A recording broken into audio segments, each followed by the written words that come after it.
Faith. The world has taken that word and twisted it into something fragile, something vague, something spoken of in whispers and cliches. But Napoleon Hill, he did not speak of faith as a fragile ornament. He spoke of faith as a force, a law, a principle as real as gravity, as concrete as steel, as unbreakable as fire's hunger for fuel. He called it the cornerstone of riches, the secret behind every empire, the silent architect of fortunes. And if you dare to understand what he truly meant, you will discover why men like Edison, Ford, Carnegie, Rockefeller, and Disney, those who reshaped civilization, carried within them something far greater than skill, knowledge, or even luck. They carried faith, not the blind kind, not the weak kind, but a faith so powerful it bends the unseen into the seen, transforms imagination into industry, and drags the impossible into existence. Faith, Hill taught, is not a wish. It is not hope dressed in nice words. It is not waiting for miracles. Faith is the act of commanding your mind to believe so deeply in an outcome that the universe has no choice but to rearrange itself to match your conviction. It is the law of attraction in its most ferocious, uncompromising form. Think about it. The airplane did not exist until the Wright brothers' faith defied ridicule. The light bulb did not exist until Edison's faith outlasted 1,000 failures.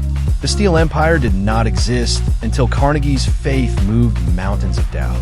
The Disney empire did not exist until one man, bankrupt and ridiculed, stared at an empty plot of land in Florida and saw castles, laughter, and dreams.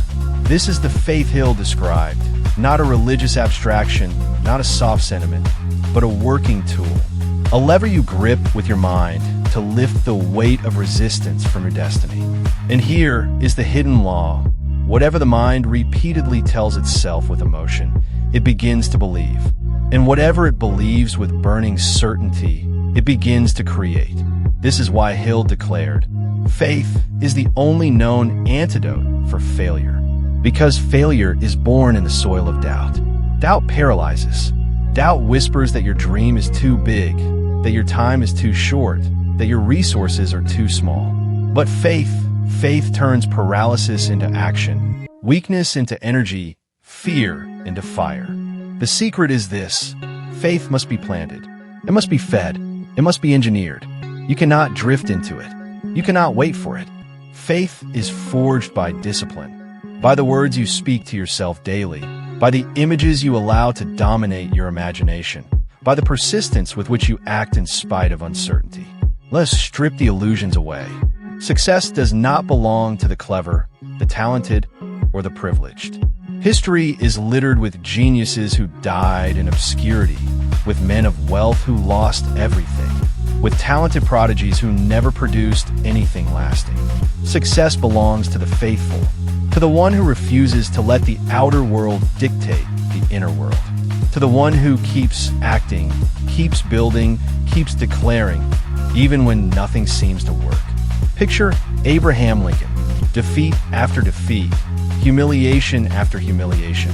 Yet he kept going, armed not with evidence, but with faith in his purpose.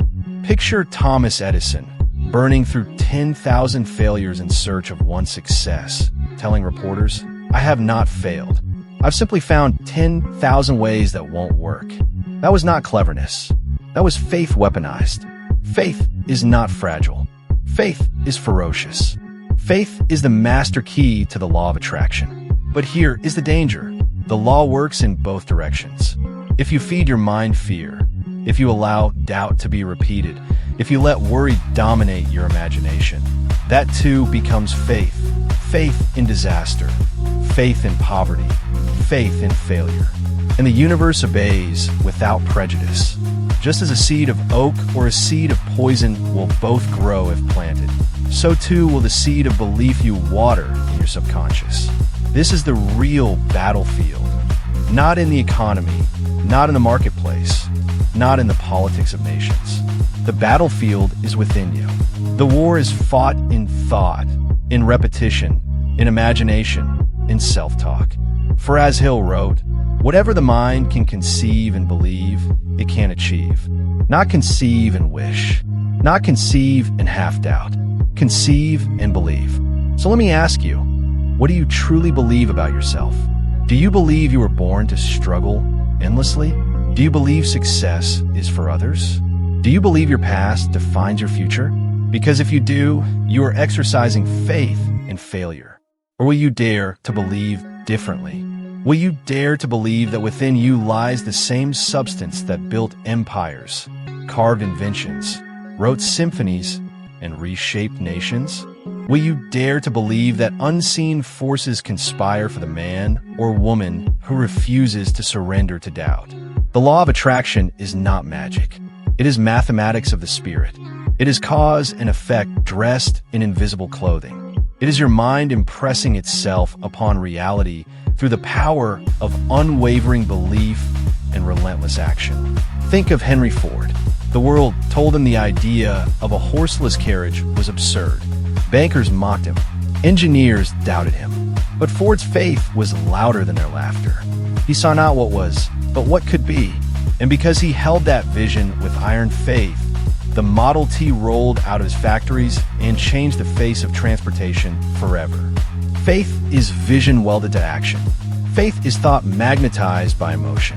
Faith is persistence refusing to bow. And yet, most people never wield it. They let their faith be hijacked by fear. They let the evening news dictate their vision. They let other people's opinions suffocate their belief. They live as if doubt is realism and faith is delusion. But the truth is the opposite. Doubt is the illusion. Faith is the reality that shapes the world. Napoleon Hill did not write Think and Grow Rich to entertain you. He wrote it to awaken you, to show you that every fortune begins in the invisible realm of thought and belief, long before it ever takes form in steel, stone, or gold. To reveal that your greatest asset is not money, not connections, not even education. It is faith. And when you master faith, you master destiny. So what must you do? You must guard your mind like a fortress. You must plant seeds of wealth, of health, of greatness, and water them daily with repetition and action. You must speak to yourself as if the dream were already true. You must see with the eyes of imagination what others cannot see. And you must move, step by step, even when the path is cloaked in fog. This is the hidden law. Your subconscious mind cannot tell the difference between reality and belief. Feed it the vision long enough, passionately enough, consistently enough, and it will bend your habits, your actions, your decisions, and eventually your circumstances to match the belief. This is how empires are born. This is how fortunes are forged. This is how ordinary men become immortal. Faith is not waiting. Faith is working while you wait. Faith is acting while you see nothing. Faith is declaring victory when the battlefield still looks like defeat. Faith is calling yourself wealthy when the bank account is empty, strong when your body feels weak, chosen when the world overlooks you. And when you do this with conviction, the world bends. Slowly, subtly, silently at first, but then undeniably. Every man who has risen from nothing has proven it. Hill knew it. Carnegie lived it. Edison embodied it.